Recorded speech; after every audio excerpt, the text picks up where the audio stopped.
Bonjour. Le Cameroun est-il encore un pays ou est-il devenu une forteresse verrouillée, un royaume où un seul homme détient la clé de toutes les cellules? Depuis plus de 40 ans, Paul Biya trône, règne, ordonne.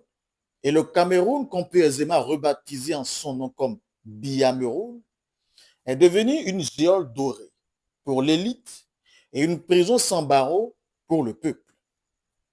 Dans cette géole du Biyameroun, les gardiens ne portent pas d'uniforme rayé, mais des costumes bien taillés, des écharpes tricolores et des étoiles de généraux. Ici, la détention n'est pas seulement physique, elle est aussi économique, politique, médiatique et psychologique. Les jeunes Camerounais sont enfermés dans un quotidien sans espoir, sans emploi, sans perspective. Leur avenir est une cellule dont la porte ne s'ouvre que vers l'exil ou la résignation. Pendant qu'ils crient leur désespoir, le pouvoir, lui, leur demande de se taire et de croire en l'éternité de son régime. Je vous demande donc de ne pas prêter l'oreille aux sirènes du chaos que font retentir certains irresponsables. Ne les laissez pas se servir de vous pour assouvir leur dessein pernicieux, à savoir créer le désordre dans notre cher et beau pays. Ne vous laissez pas non plus endormir par des promesses fallacieuses et pour la plupart irréalisables qu'ils essaient de vous vendre.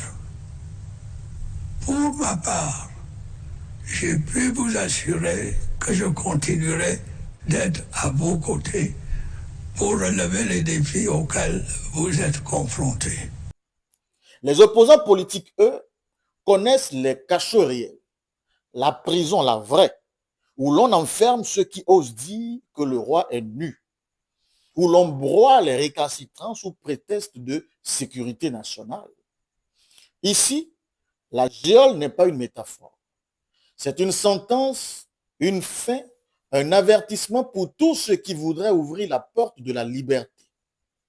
Mais s'il y a une catégorie de détenus qui payent le prix fort dans cette prison d'État, ce sont bien les journalistes indépendants. Eux, ce sont les prisonniers d'opinion, les condamnés à mort, silencieux d'un régime qui n'aime que l'écho de sa propre voix.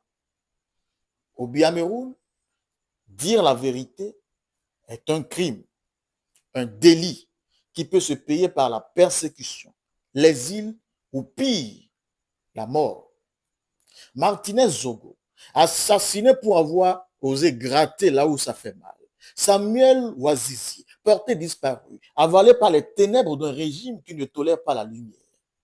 Ces noms et tant d'autres sont les symboles d'un pays où la plume ne combat plus l'épée, mais où l'épée exécute la plume.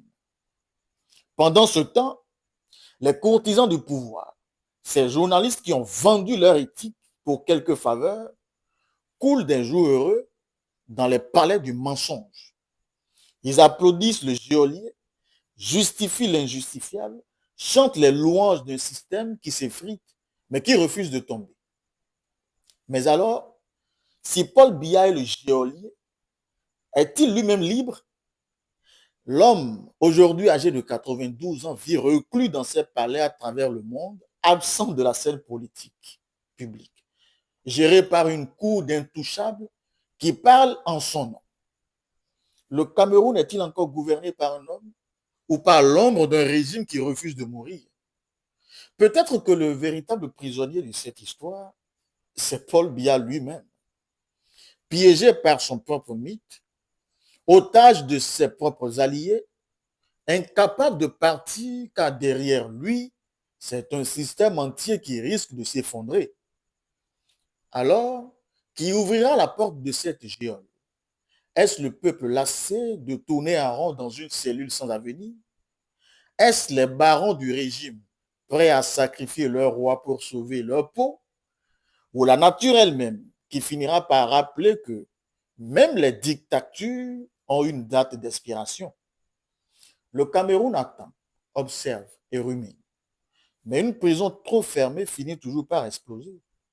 Et quand viendra le jour où les murs du Biameroun tomberont, alors le geôlier et les prisonniers sortiront en cohorte, mais pas par la même porte.